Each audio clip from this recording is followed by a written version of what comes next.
What is up, everybody? Welcome to Party on Broad. Today is a Sixers-filled show with one of the best guests there is, bar none.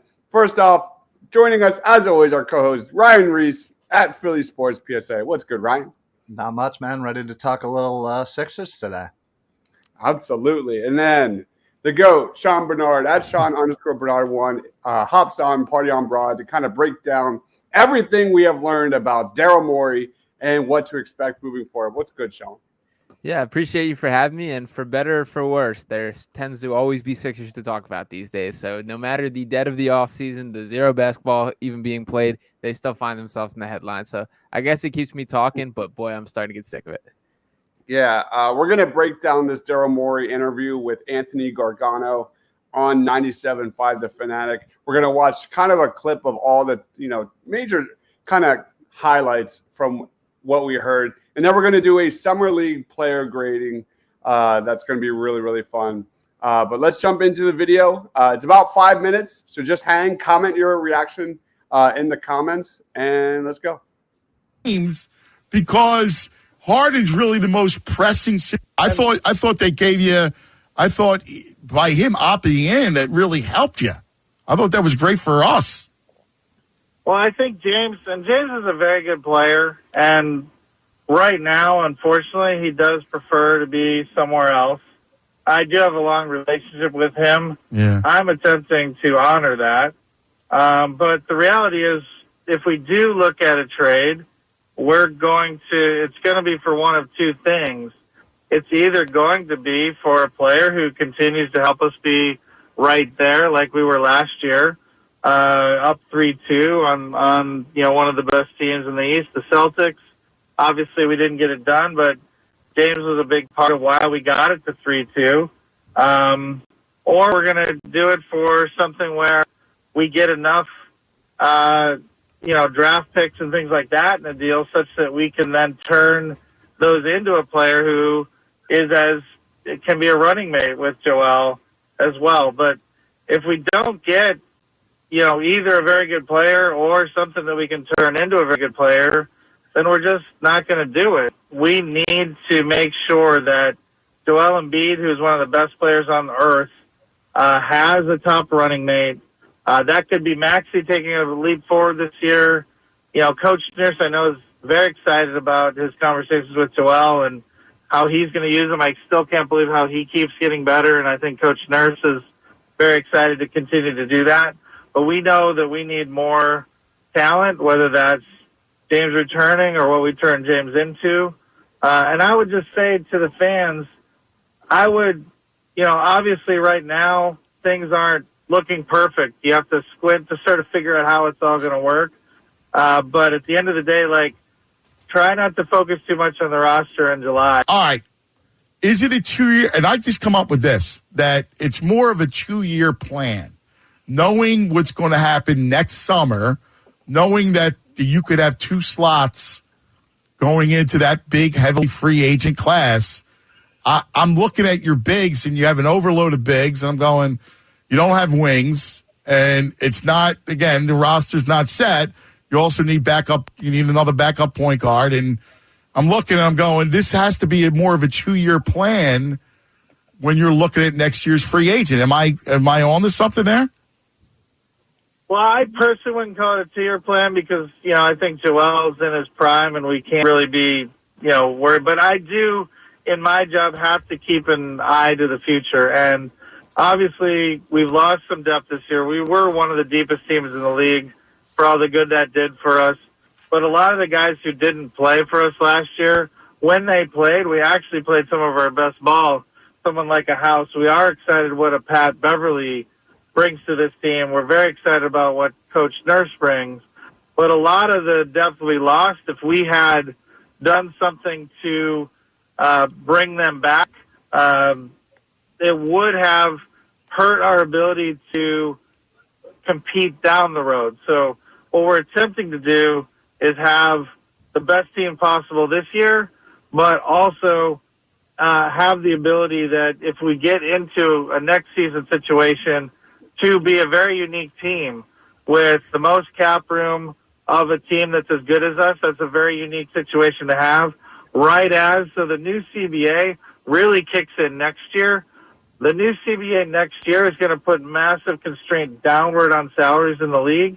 So us being the only team with a top player that a player can join is going to put us in a very unique situation. Let's talk about Maxey for a second, because I'm guessing that next year would be better to sign him. And I'm curious what you look when you see him, kind of where is his ceiling type of thing, where like you could see there were times when I thought last year that Doc should have had, Harden play a little bit more off ball and give the ball to Maxey so he's not lost, because he took yet another step last year.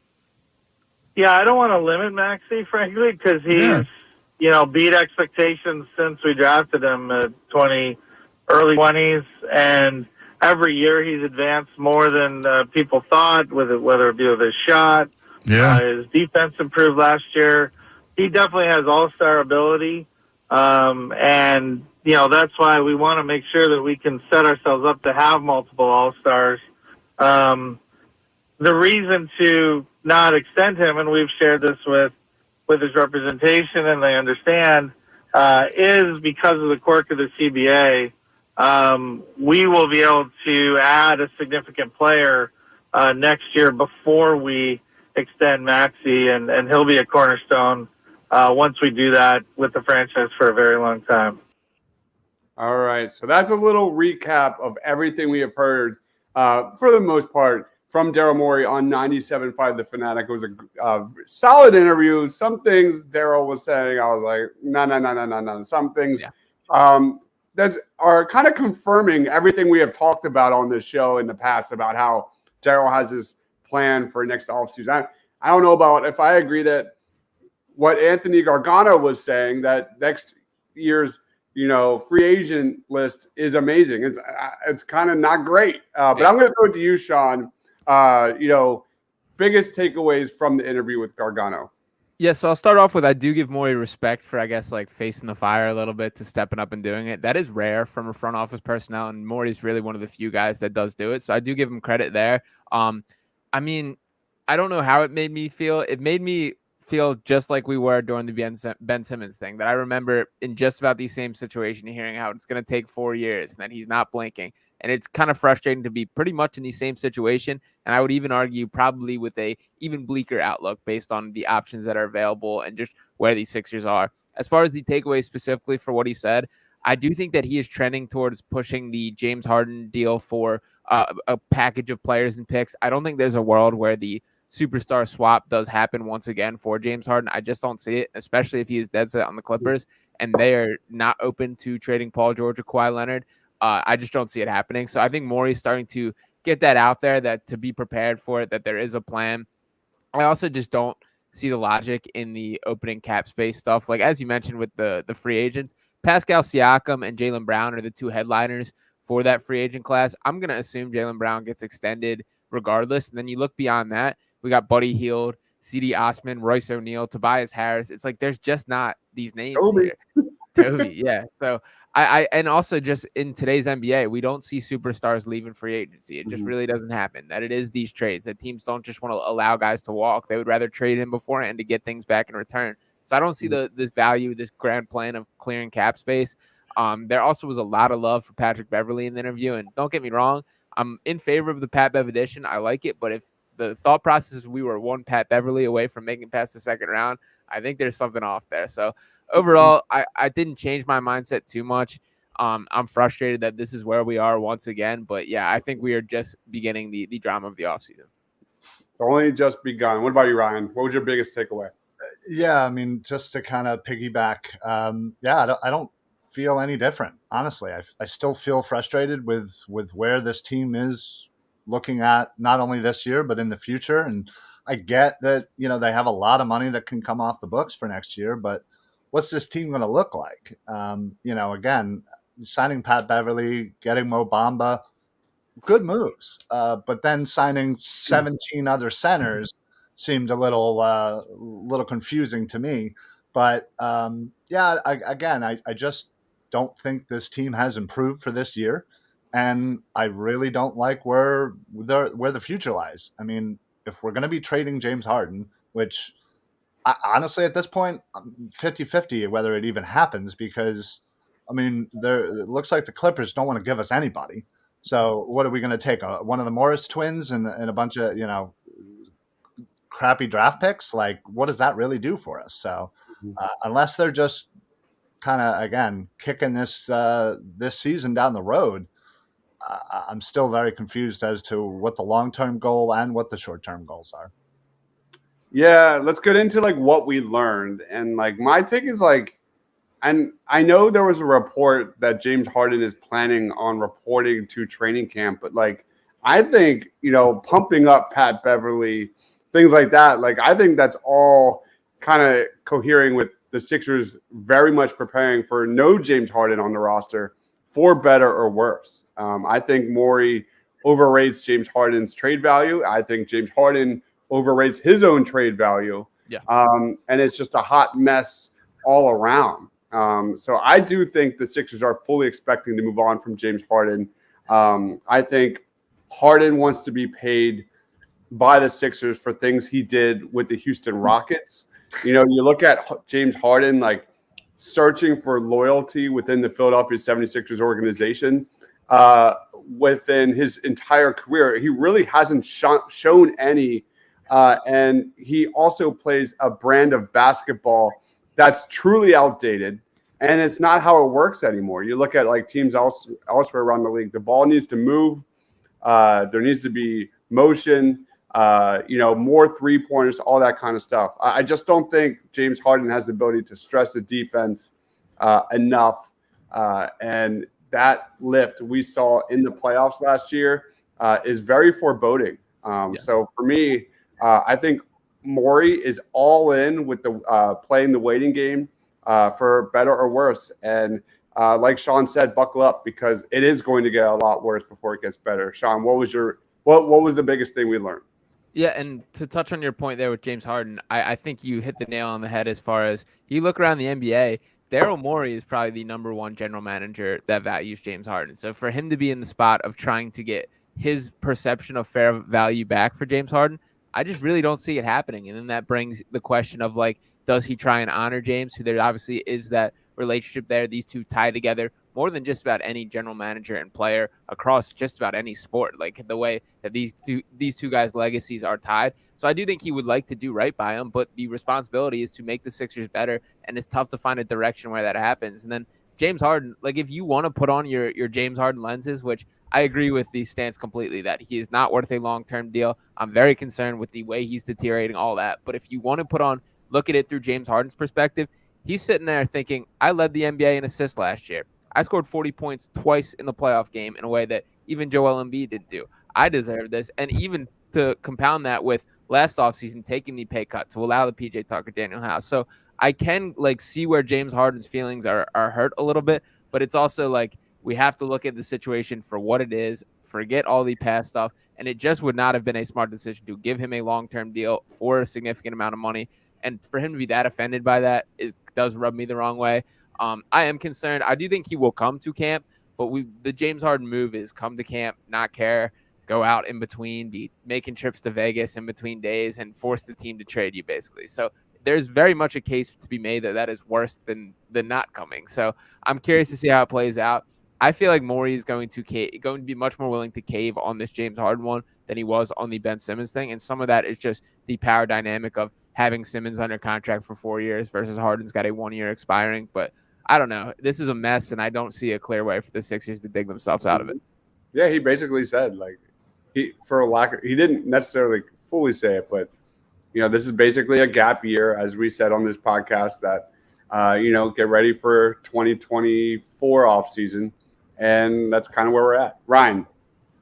Yeah. Again, I think, I do certainly applaud Morey for coming out and facing these kind of questions. But yeah, I just, I just think that this is, as you said it, we're kind of headed for a shit show here. Honestly, I mean, it's I mean, the simple fact that Harden's going to be coming to camp, that's going to be news and drama there. As you said, God only knows he's probably going to skip out, go to Vegas, come back. Are we going to see the return of the fat suit? Like, all these awful things. And yeah, again, I just think we're planning to skip this year. Honestly, we're going to say, hey, listen, we have a good team. We didn't really improve our team, but we didn't really get that much worse. So we could probably still compete with what we have. Mm-hmm. And, again, if we're able to get some usable pieces from the Clippers or wherever Harden may end up, great, awesome. Why would we want a player that, doesn't want to be here? But you're absolutely right. He overvalues Harden. Harden, is not the James Harden of 5, 6, 7 years ago. And, the Clippers reportedly don't even want to give us Terrence Mann. Right. Like, seriously? We can't even get Terrence Mann from you guys? Like, wow. Like, the value is probably half of what Morey is thinking. And that's the thing. Like, I will lean toward Morey. Like, I get that. Like, if they're not willing to include Terrence Mann, it's like, what even conversations are we having in a trade? Like, you just can't do that. Like, and even like Terrence Mann, don't get me wrong. Like, he's a fine player, but like, I'm not even confident he's like clocking major minutes on this team. And for that to be like a centerpiece of a James Harden trade is super concerning. And beyond that, like, Morey's at the difficult spot of Harden clearly has the Clippers circled as his desired destination. Jake Fisher's article reinforced that a ton of times. But the thing is, like, what other teams are interested? I don't see like a team to drive up the price. And Dives, you touched on it, of Harden having like one of the most difficult styles of play to just mix with other players of any player in the NBA. He's so ball dominant. He's so static, so isolation based, and you just can't really throw that on another team. So I don't know. It really feels very grim as far as the outlook in any way that this could go right for the Sixers.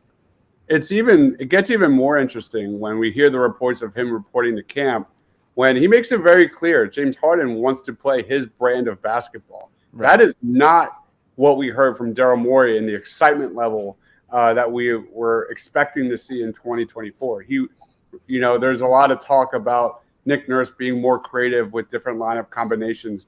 Seeing Paul Reed at the 3 and the 4, seeing more Jaden Springers, more experimentation, guys, the double big lineups, things like that we really didn't get a chance to see under Doc Rivers, especially during late game situations, which in the playoffs, they really struggled in that scenario, in that situation. So I think Daryl Morey is doubling down on getting draft pick capital and young players that are cost effective. Like, that is his entire MO in a James Harden or possibly Tobias Harris move that includes a third or maybe even a fourth team with, more kind of, for lack of a better word, according to Sam Hinkie, like assets into that treasure chest to kind of push down the line to be used to get another guy. So I think that's kind of their focus, get more assets to trade for other players, because he repeatedly said, bringing in another all-star. So it's pretty obvious what their plan is. Do you think Pascal Siakam is a guy that can take this team over the top? No, I don't at all. I'm Pascal's up there on my most hated list as far as the NBA goes. Oh no. Even beyond like the elbow stuff, the Embiid stuff, I just have always thought he's forced into a role that he's not quite good enough for. Like, I remember specifically watching like a Raptors, it was a Nick Nurse post-game interview, and he's talking about how they need to make sure that they get Pascal Siakam 25 shots a game. And I'm just like, Pascal Siakam, you need 25 shots a game. Mm-hmm. I have on several occasions called him Tobias Harris with a permanent green light. That's how I feel about him. And I also don't see the styles matching with Embiid and Siakam very well. They're both a little mid-range. Like Siakam's just like kind of a weird mix of players. It's not a guy I would consider very complimentary of Embiid. So that seems like a pretty likely target as far as the guys that are available. But I definitely don't have him circled as a guy that I think is a missing piece on the Sixers team. Yeah. All right. Anybody have any other final thoughts before we move on to grades for the Sixers Summer League? I'll just throw in real quick. I feel a little bit bad for Tyrese Maxey. He's obviously awesome. We love him. We're very happy he's here. he's just caught like the short end of the stick on a lot of this. And even looking ahead to this season, I feel like he's now going to be thrown into the role of having to be the second best player on a contending team. And don't get me wrong, Tyrese Maxey has delivered at every moment. He has answered every question so far, but that's just a lot to be thrown at this guy that early. And for him to be exceeding expectations at the rate that he has, to just keep raising that bar, I just feel like he's being put in a tough spot. And it's now happened twice in situations where the Ben Simmons thing, he got thrown in the spotlight and he absolutely delivered. But now to take that to another step where you're asking to be Joel Embiid's running mate just feels like a lot. And I feel like that in the long term, this could be a little like bad for his overall just like expectations and how he handles it. Yeah.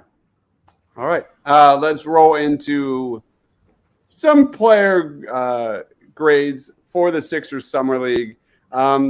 Didn't kind of end as we hoped it would end, but some players shined. I'd say more than a few shined. So let's get into it. What we're going to do here is grade every single player, and I'm going to put their picture up as we go on from S to F. S is superb. It's the highest you can get. F obviously is fail. I'll throw it to you guys. We'll go from S to F. Does anybody have an S tier for a Sixers Summer League player? I do not. Yeah, I think I'm okay with that one. Like S tier would be like Cam Whitmore or like a guy that completely blew you away. Jabari like Smith. All right, so go on to A. Does anybody have an A? I'll throw Turkavian Smith in the A tier for me. I think Turk to me was my biggest bright spot of the summer league. For me, I had pretty high expectations, and he more than delivered on that. He's got some juice to him. To me, he proved himself as an NBA caliber talent, and to get that out of an undrafted guy, that's A tier worthy to me. All right, Ryan, are you in agreement? Yeah, 100%. Yeah, he definitely was the highlight of the Sixers Summer League for sure. So, while I don't think he deserves the superb tier, but yeah, I think he's an intriguing player and somebody that I think Sixers fans are going to enjoy kind of watching his career blossom. Yep. In roughly 5 games, 14 points, shot 37.8% from 3. I was really impressed with his creation ability in the pick and roll. His ability to thrive off ball, I think, is his bread and butter, and that's going to be really fun. He should be on an NBA contract. And what is the two-way contract situation in Philly? Because Philippe Petrusev got it. Azulis. Petrusev is an NBA deal. He's Yeah. An NBA deal. Yeah. So it's Turk, it's Ricky Council, and it's Tubelis is the 3 Okay. spots. Okay. All right. Well, he should be on an NBA contract because they need his shooting. Yeah. They need his shooting big time. Anybody else have any other A tiers? I think I'm going to throw DJ Stewart in here. Ooh, I like it. DJ Stewart really impressed me to this. He was a guy that I really didn't know much about heading into this summer league, and he stood out to me every game that I watched him in. I was surprised that I did not know him. He was a Duke guy not too long ago, still only 20 years old. He deserves a 2-way contract somewhere. I would absolutely take him over Tubelis. I think the Sixers are pretty committed that Tubelis was a guy that they had in for interviews ahead of the draft, that they had for a private workout before. So definitely a guy that they had marked, but I don't quite see it with him. DJ Stewart, I do think, is a potential NBA talent, and a team somewhere should absolutely be giving him a 2-way deal right now. I fully agree. When it comes to like expectations, like DJ Stewart blew them away, and they've got a few of those guys that we're going to be talking about. But ended the summer league on a just hot streak, man. He was on fire. He had some heat checks where he literally could not miss. So I'm totally good with the. I don't think he's obviously near a caliber or a talent of Turk, who looked like a first-round pick throughout most of the summer league. But in terms of like expectations and what we saw, I'm good with the A tier. Any thoughts, Ryan? Yeah, no, I was kind of thinking B, kind of in the middle, B and A, but I'm certainly in favor of throwing him up on the A tier. I think he definitely proved himself this summer league for sure. All right. Any other A tiers? Nope. Going once, going twice. Let's get into B tier. I'll lead us off. I was really impressed with Javonte Smart for the most part. He looked great on ball, scored buckets in bunches. Javonte Smart shot 37.5% from three, 16 points a game. He rose to the occasion in several big moments and had some really fun moments as well with DJ Stewart, kind of in that two-man game. Yeah. That backcourt could be really fun to watch in Delaware if they do go together. I'm going to throw him in the B tier. Any thoughts on Javonte Smart? Yeah, B tier is good for me. He's another guy who I did not really have any expectations for going in, and he did stand out. And I'm not sure what how I feel about his like NBA potential. He's definitely a guy that I think could use some G League time at least to start. But he did exceed expectations, and based on like the expectations to what he produced, B tier is absolutely fine with me. So he is a guy that stuck out for sure. Yeah, Javonte Smart. Any thoughts, Ryan? Is that cool? Yeah, no, I definitely agree. I thought he definitely kind of showed flashes of real good potential there, and I think again some time definitely down with the G League. I think will do him some real good. All right, any other B tiers? Don't think so. Yeah. Let's go to C tier. Anybody have a C tier? I'll throw Jaden Springer in here, I think. Wow. Okay. I think it's fair, by the way. Yeah. And I'll say, I'll start off with I don't want to kill the kid. He's still 20 years old. But I guess I'm becoming more cemented in his future in the NBA is as a defensive specialist, that he does try things offensively. I've seen some Matisse Thybulle comparisons. He's already more adventurous offensively than Matisse Thybulle has ever shown to be, which is at least signs of progress. But the handle is still pretty loose. The jumper, I still don't feel good about. He's still got a little bit of a hitch in it. And offensively, again, I want to look the other way a little bit because he's not going to be asked to create in the NBA ever in the way that he was in summer league. So I think that he might look a little bit better when his role is reduced. But there's just not a lot that he can do on the offensive end that I think is going to translate to the NBA level. And he's still pretty far away. And again, he's 20 years old, so it could change. But I was a little underwhelmed by Springer. I'm right there with you, man. There were moments where he looked good finishing through contact, attacking the rim. But for the most part, the shot, I'm still very skeptical about. And it was really interesting, too, because Daryl Morey in that interview did confirm that Jaden Springer is not an on-ball guard. So there's that. So that's good to hear. Any other C tiers? Maybe Ricky Council. Yeah, I was going to say he kind of is in between D and C. So I'm okay putting Council up there. He definitely had impressive moments. God, he's all about upside, right?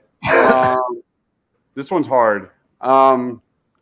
Let's do C, because I think what he's got is a translatable skill. I think he's got an NBA frame. I think he's an NBA athlete. And I think he's going to be able to defend threes and twos and things like that at the next level. But my goodness, he is so raw offensively. Yeah. Yeah. Every time he put the ball on the floor, every time he tried to beat his man off the dribble, it looked really bad. It was almost a turnover every time. So I'm good with this C tier. Anybody else?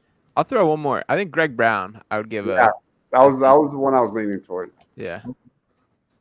I like Greg Brown too. If you'd asked me 2 years ago when he was at Texas or going in the draft, I would say to you I 100% believe Greg Brown is in the NBA and at least has a role right now. It's been disappointing to see how his career has kind of gone. A guy that was a really highly regarded recruit, a guy that the expectations were pretty high for both at college and entering the NBA. He has not delivered that, but I am seeing signs of progress in his game. He's becoming more perimeter oriented. He attempted some threes. He put the ball on the floor a little bit. He's an elite athlete. The way his verticality is unreal. So I still have hope for Greg Brown, and I thought he had some flashes at least. I thought Greg Brown was probably one of their most consistent players in the last few games. He was putting up 12, 15 points and 8 to 10 boards and 3 to 6 blocks. He was excellent. Yeah. I thought he looked better in the pick and roll kind of as the summer league progressed. Mm-hmm. Infinitely better than another guy we'll be talking about who the Sixers signed, and I still don't get it. Any other C tiers? I think that's it. Yeah. That's it? Yeah, all right. let's go into D tier. Anybody have a D tier? I might throw Tubelis in here. I at least saw a little bit of something at moments. I still my read on him is he's too small to be a big and he's too slow to be a wing. So I don't really see an NBA role with him. But I at least saw like a comfortability in how to play basketball, which was nice. Saw him go coast to coast a little bit. Good feel as a passer, but I really just don't see an NBA player in him. Sean, I don't know what he is. Yeah. Well, we didn't really get that much opportunity to begin with. Like he didn't get that much opportunity. Well, the biggest issue is he was like very much like he played center in college. He all 3 years of college, he was a true big man. And then he's listed at 6'11", then measured 6'8" at the combine. And 6'8" is just not center size in the NBA. So you have to be able to be a little bit of perimeter oriented. And I just don't think he has that in him. Yeah. Okay. Any other D tiers? Yeah. Maybe Lewis King. I was gonna go Lewis King. Yeah. He was wildly disappointing. He was, but he definitely showcased some of that, floor spacing, which was nice. But go ahead, Ryan. I was just gonna say, with summer league, it's kind of hard to tell because again, there's so few games. It's hard for these guys to get in a rhythm, and but. While he was kind of very inconsistent and wild and a little disappointing, but there were those flashes. And again, summer league, you really just kind of want to see if they're able to kind of, show the potential or show the raw talent or ability to make it to the NBA. And I think again, he showed those in little spurts. And again, if with a little consistency and some time to kind of develop more, but although he certainly has been around for a little bit, but yeah, I don't know. I just thought the little bit that I was able to see from him that was positive. I enjoyed. Yep. Yeah, there's a smoothness to his game that I do really like. He just has like a feel. It's very kind of like silky smooth and deliberate the way he goes about playing basketball. I wish there was a little bit more pop, a little bit more athleticism to his game for sure. He's got an NBA frame. The shot's a little slow too, getting it out of his hands, but I like his frame as an NBA player. I still think he's a guy that I wouldn't be surprised if a team goes in and nitpicks out of the Sixers and gives an opportunity. He's a fine player. He underwhelmed me. I think he's a guy that if he had dominated in summer league, would have napped one of those two-way slots, but that really was not how he looked. He didn't have the best summer league, but the Miami Heat have been in contact with him, which tells you basically everything you need to know, and that scares me to death. Because he probably would just thrive there. Flash forward to Lewis King dropping 12 in a final game next season. Yeah, right on. All right, any other D tiers? I don't think so. Okay, let's go on to E tier. Any E tiers? How about Maker? Okay, I was gonna bring him up. I think I'm good with Maker. I mean, it wasn't terrible. Yeah, and I think that's the best thing. That's the best way you could describe it. Like he definitely showcased some potential as a stretch big. I thought he did a solid job rebounding. He didn't look lost out there, which to me was pretty impressive. Any thoughts? Yeah, he was more coordinated and athletic than I expected him. That there was a little bit of actual serviceable basketball movement. It wasn't just like a big body, which was he had the one up and under finish, which to me I thought was like okay, wow, this guy knows how to play a little bit. So yeah, he for me exceeded expectations. I had no clue he was even on the roster, so I was surprised when he popped out there. But I'm happy to give Maker a little love. All right. Anybody else? I think Are we? Yeah. All right. I want to hear what you say first. I think I'll give Petrusev the E rather than the F. I think he wasn't terrible. Like there was some flashes of rebounding. Shot blocking. He did showcase some ability to shoot, from the elbow. He had a turnaround here and there. I don't see it either. I don't understand why this guy is wasting a roster spot. Yeah. Sean, any thoughts? Yeah, no, I don't get it. I don't see it. It really sucks. I was really hoping that there would be a look at how he looked. I mean, for me, we've seen this guy play, and this is his third summer league that we've seen him a couple times. He's just not an NBA player. I just don't see it. I don't think he can shoot well enough to be a stretch big. I don't think he can move on the perimeter. He's not that great as a defender. He definitely can't move on the perimeter as a defender. He's an okay shot blocker, but there's not a lot of verticality in his game. So there's just too many holes for me. I think there was definitely some sort of promise made by Daryl Morey with this guy, and he's delivering on it. But yeah, I don't see it. He was who I expected him to be. It's interesting that the Sixers kind of went forward with their promise with Petrusev, but not James Harden. Yeah. What? A little more money on the table for one of them. Yeah, for sure. All right. Any other E tiers? I mean, Jordan Tucker. Any thoughts? Okay, I like Tucker. Yeah, I would throw him in here. Really? I mean, he hit shots. He definitely kind of has a nice NBA body, some solid size, and he was definitely hitting some catch and shoot threes. Mm-hmm. I even think Lee, the Hyung Jung Lee, I believe is his name.